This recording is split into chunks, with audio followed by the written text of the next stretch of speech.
Os, and welcome to Full Contact Karate and Coffee. Yes, we're in. Um, been kind of hectic this start of the new year, so I haven't been able to follow up so much that I wanted to, but that's life. Today's topic, I'm going to talk a little bit about tournaments and tournaments. Why go to a tournament? Why compete? That is the one side of this, and the other one is why organize a tournament. This is is quite wide perspective, and of course these two are connected. We can't go to a tournament if no one organize it, and we can't organize a tournament if no one will come. So, so this is, of course, it's connected, like everything else. Um, to start with, why organize a tournament? Why should I organize a tournament? And that could be quite a wide spectrum. And what can we gain for organizing a tournament? I think it's different from different point of views, of course. But what do you value? Someone is organizing a tournament because they like to make things happen. And of course, this will also depend on if it's a world tournament or more like a local tournament. Uh, if it's a world tournament, it's probably not the first time you're organizing a tournament. Um, but um, but let's start organizing a tournament. Uh, what what can we gain from organizing a tournament? Well, of course, it's something that you want to give your environment. It could be only a local tournament. If you are, if you have a dojo and you see many are very eager to compete, you can see in the training, you can see that this is the time I should organize a tournament and to give something back for the members. That could be a nice thing.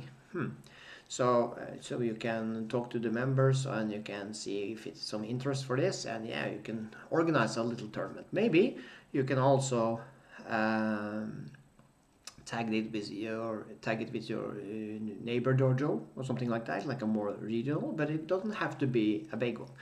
But and many great tournaments start like this. In a little environment, and it's grow. If you have a healthy grow, it will grow. And if people have a good experience, they will also convince their friends to come. This is it's not like something new. If you go to the movies and if you see a good movie, of course you will tell your friend, and they will also come to the movie to watch the same movie because you have said it. Oh, this is great! You have to come. You have to watch it. And that's the same effect on tournaments as well. So that could be one thing. But as an organizer, if you are a person or a team that you will really give something to the environment. It could be local, it could be regional, it could be national, and also it could be international. And you will give everything you got into the tournament, so people can have some good time during the tournament, and they can have a good experience and things like this. That could be one goal. Another goal could be also to make your gym or dojo more visible. If you have the normal trainings and the normal maybe seminars, something like that, it's not necessarily so easy to get attention from the environment around. Well, the people who are involved, they will know for sure, and of course you will post it on the social medias and things like that. But still, it will be inside our circle. But if you want it outside, you will target a larger audience. Tournaments can be a really great thing to make things happen like that.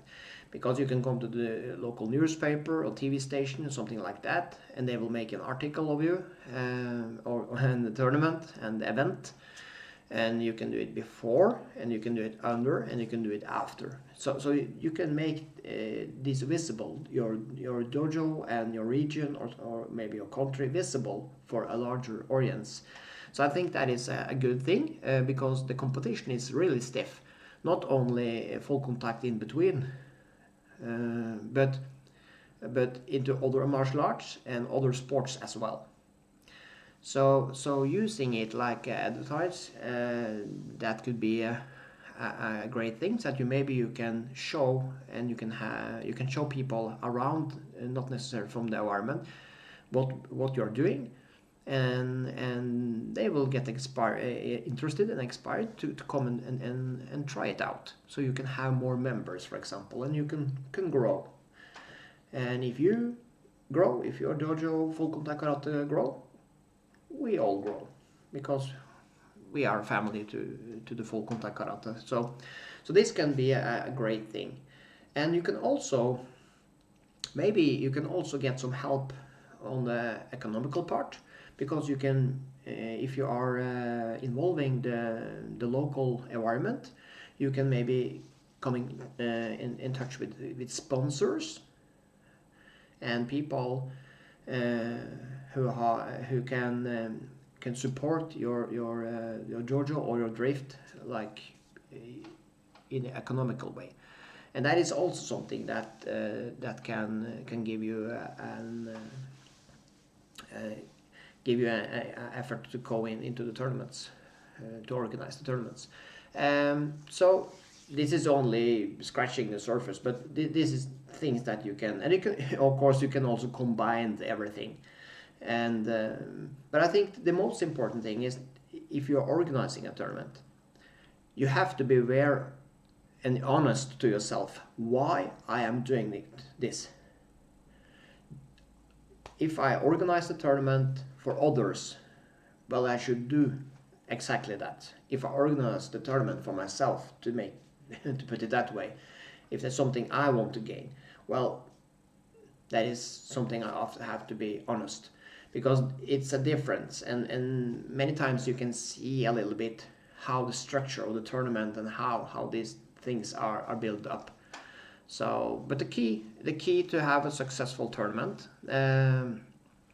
you have to be in touch with the environment. You have to know your environment and around it. You have to know how big is the interest for this, and that is the same if you're going to sell anything. You can't sell sand in Sahara, so you have to be updated on, is this really interesting for the environment if I go, and not only 7-8 people say, hey, I want to go, because likely they are the same people that want to say, yeah, I want to go every time you say anything. Do you want to run to the hills? Yeah, I want to go. Do you want to do killers for a whole day? Yeah, I want to go. You always have a group that will come, but you have to see the masses. So that could be a good idea, to be connected into the environment strongly. So that is something. But I think as a tournament is a really good tool to work and to make things grow. Have a healthy grow. I think that is thinking small and let it grow safe but sure, because then it will be very solid, and it's not long, it's not a high fall. If you get a couple of bad years, it's not a high fall coming down. So a healthy grow all the time, I think that is a good idea, and to really appreciate the people who are coming, and not use the time on the other thing, that the people who are coming, they should have all the attention. So I think that is a good idea. It's more or less the same thing that you will do in your trainings. You will appreciate everyone who will come. So that is shortly a little bit around what I think can be thoughts when it comes to organizing a tournament. That could be some thoughts. To go to a tournament, if we make the difference as big as we can, someone think that no, the tournaments are not, we don't need the tournaments. And maybe we are thinking a little bit, no, I'm not doing a sport, I don't need tournament. I'm more into the karate, the budo, and I don't need tournament to do this. So this could be in the one at one side. The other side, almost the opposite, will be that no, we are our dojo is working like like a sport. So we are training, we are doing everything, but we are mainly focused on tournaments. That is our goal. And of course, we need both because that will make the balance good in an organization. So I think we need both. But I I want to say that tournaments it's a really good tool for an if you are an instructor. Tournaments are a really good tool to use to develop people, especially young people coming up, because you will make them handle the pressure. You will teach them how to deal with the pressure. That is one thing, and that is a good thing to have in life in general, of course. The pressure, how to deal with the pressure. They are nervous and things like that. How to deal with the pressure. You have also to learn them how to deal with defeat. I mean, when they are losing, you have to teach them that it's okay to lose. You will always give your best, but it's acceptable to lose. But how do we go from now? You did lose, but how do we go? Yeah, this is also very good for learning, and also, and this thing I feel that not necessarily everybody thinks about. You also have to learn young people how to win, how to act when they are winning. All these things are combined to the attitude and to be humble. And especially if you see in other sports, um, we like to think that we are have a better manner and better discipline and something like that to be pure budo. Of course, we have some great example of that, some very good humble athletes who can show us the way. But it's very easy to get high on yourself when you're winning. But I have a sensei of mine was told me something really cool, and that was almost like a fortune cookie story. But he said after the tournament, he said, "Okay, uh, you have to ask yourself, and you have to be very honest on this one. Did you win because you did something good today? Did you win because you did something good? Today you are good, or did you win because the other one, your opponent, haven't been training a lot? The other person is not so good. Maybe he is only training 2 years and I'm training like 7. I should be able to handle that, and then I should also be honest to myself. This one I should win. And if I don't do it, so okay, that's also acceptable. But to be honest, if you win, because not necessarily every win is actually a win. It's more like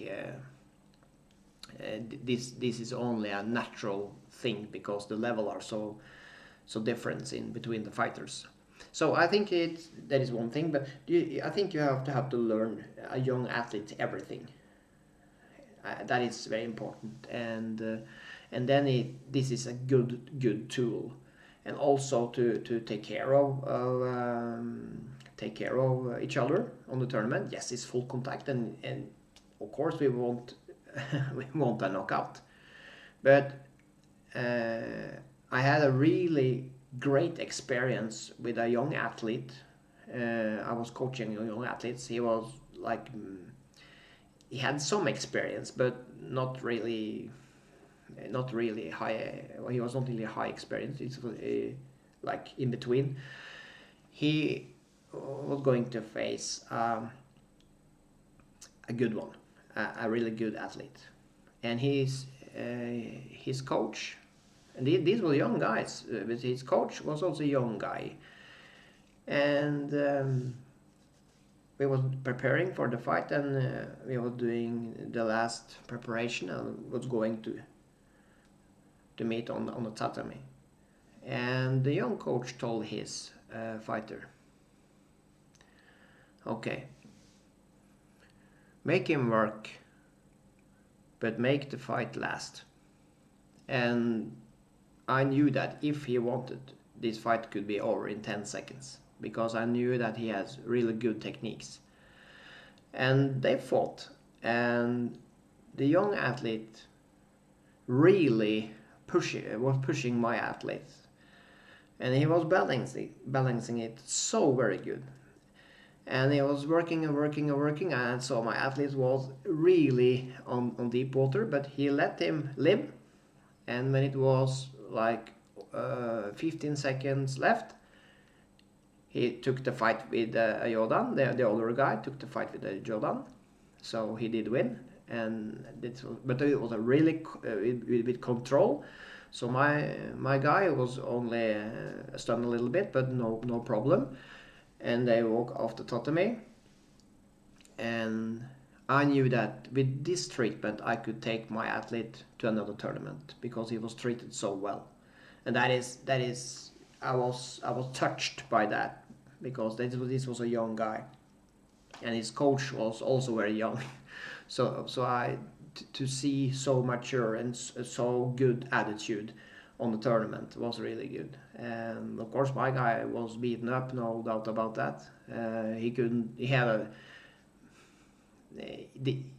a like a snowball chance in hell to survive, but he really get some good experience, and he wanted to come out. So I really like to point out this is really something great. And I also heard even better stories than this one. People that didn't want to fight, actually they didn't want to go into the tatami, but their opponent was coming in and talk to them before the fight. Well, we fix this. Join me, and we will make it happen, and we will have a good time. Do it. And they convinced the other one to come on the tatami, and they were sparring and doing a really hard fight, but I didn't chop his head off. They make them survive and make them come stronger another day. So I think tournaments is a really strong tool to develop people.